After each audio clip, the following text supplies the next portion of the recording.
সংক্রান্ত আবেদন পর্যালোচনার জন্য এবার বিশেষ কমিটি গঠন করলো কেন্দ্রীয় স্বরাষ্ট্রমন্ত্রক। দেখুন, এই উদ্যোগকে সাধুবাদ জানাই এবং আমি কেন্দ্রীয় স্বরাষ্ট্রমন্ত্রী মাননীয় অমিত শাহজিকে অনুরোধ করব যত শীঘ্র সম্ভব সিএতে যারা অ্যাপ্লিকেশন করেছে তাদেরকে যেন দ্রুততার সাথে সহানুভূতির সাথে বিচার করে তাদেরকে নাগরিকত্ব দেওয়ার ব্যবস্থা করা হয়। শিক্ষামন্ত্রী প্রাপ্ত এলাকাগুলোতে দেখা যাচ্ছে উত্তর চব্বিশ পরগনা এবং যেখানে সবথেকে বেশি ভোটার বাদ কেটে চলেছে এমনটাই প্রাথমিক। অত্যন্ত স্বাভাবিক তার কারণ মুখ্যমন্ত্রী মমতা বন্দ্যোপাধ্যায়ের কথাই বিশ্বাস করে অনেকেই সেই সময় সিএতে অ্যাপ্লাই করেননি। মাননীয় মুখ্যমন্ত্রীর ভিডিও আছে, আপনাদের আর্কাইভেও আছে। আমি আবার বলছি, এর আগেও বলেছি, আবার বলছি, আপনারা সেই ভিডিও চালান। সেখানে মুখ্যমন্ত্রী সভা মঞ্চ থেকে বলছেন যে কেউ সিএতে অ্যাপ্লাই করবেন না, সবাই নাগরিক। এখন আমার প্রশ্ন হচ্ছে কেন তাহলে এদের নাম বাদ যাচ্ছে? মুখ্যমন্ত্রী বাড়িতে এদের যাওয়া উচিত। আমি তাদেরকে অনুরোধ করব যাদের নাম বাদ যাবে সবাই একসাথে জড়ো হন। প্রয়োজনে আমি আপনাদের সাথে যাব, মুখ্যমন্ত্রীকে জিজ্ঞেস করবো তখন কেন বলেছিলেন সবাই নাগরিক, অ্যাপ্লাই করবেন না। শিক্ষামন্ত্রী ব্রাত্য বসুর বিধানসভা এলাকাতে পরপর বন্ধ হয়ে যাচ্ছে প্রাথমিক আর উচ্চ মাধ্যমিক বিদ্যালয়। ইতিমধ্যে 10 বছরে 1 ডজনের বেশি স্কুল বন্ধ হয়েছে। দেখুন, স্কুল বন্ধ হচ্ছে, এবার শিক্ষামন্ত্রীর ঝাপও বন্ধ হবে। ওই বিধানসভা থেকে মাননীয় শিক্ষামন্ত্রী যদি দাঁড়ান তাহলে ওনার ঝাপ বন্ধ করার ব্যবস্থা বিজেপি করবে। উনি স্কুল বন্ধ করেছেন, আমরা এবার ওনার পলিটিক্সের দোকান বন্ধ করবো। প্রাক্তন শিক্ষামন্ত্রী প্রাক্তন শিল্পমন্ত্রী পার্থ চট্টোপাধ্যায় বলছেন ভাতা নয় কর্মসংস্থানই হওয়া উচিত মূল লক্ষ্য। মানে ভূতের মুখে রাম নাম, ওরকমই কিছু একটা হবে। ভূতের মুখে রাম নাম বলবেন না বিলম্বে বোধোদয়, যেটা আপনারা ঠিক করুন, না সন্ধ্যায় সাজের ফুল লাগিয়ে একটা সিনেমা ছিল উত্তম কুমারের, সেটাও হতে পারে। সেই পার্থ চট্টোপাধ্যায় আজকে ঘুরলেন তার যে বিধানসভা এলাকা এবং সেখানে তিনি দলের পক্ষ থেকে নিজে কথা বলতে গিয়েছিলেন।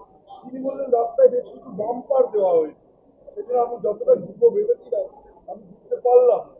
জনশক্তি রাস্তায় বাম্পার দেখতে। এখন উনি অনেক কিছু দেখবেন। এবার আরো ভালো হতো যদি উনি মুখটা খুলে জেলের ভিতরে যখন ছিলেন, যখন তাকে ইন্টারোগেশন করা হয়েছিল, তখন যদি এই বাম্পারদের নামগুলো বলে আসতে পারতেন, মানে যারা বাম্পার বানিয়েছে আর কি, এই রাজ্যটাকে যারা বাম্পার রাজ্য বানিয়ে ছেড়েছে তাদের নামগুলো বলে আসতে পারলে ভালো হতো। আমি তোমাদেরই লোক ছিলেন পার্থ চট্টোপাধ্যায়।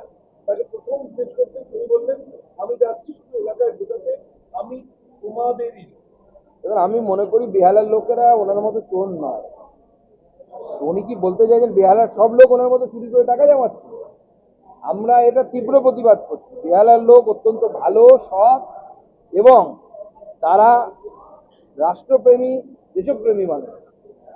স্পিকার বিমান বন্দ্যোপাধ্যায় বলছেন যে সরকার বিল দেয় না, তাই বিধানসভার কাজকর্ম বেশি দিন চালানো যাবে।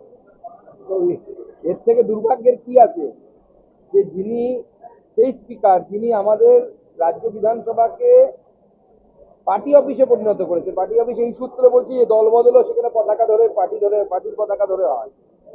সেই স্পিকার এই কথা বলছিল, মুখ্যমন্ত্রী তো তারই দলে। স্পিকারকে বলুন মুখ্যমন্ত্রীকে বলতে, মুখ্যমন্ত্রী পয়সা দিচ্ছেন না কেন? সব পয়সা কি ভাতা দিতে চলে যাচ্ছে?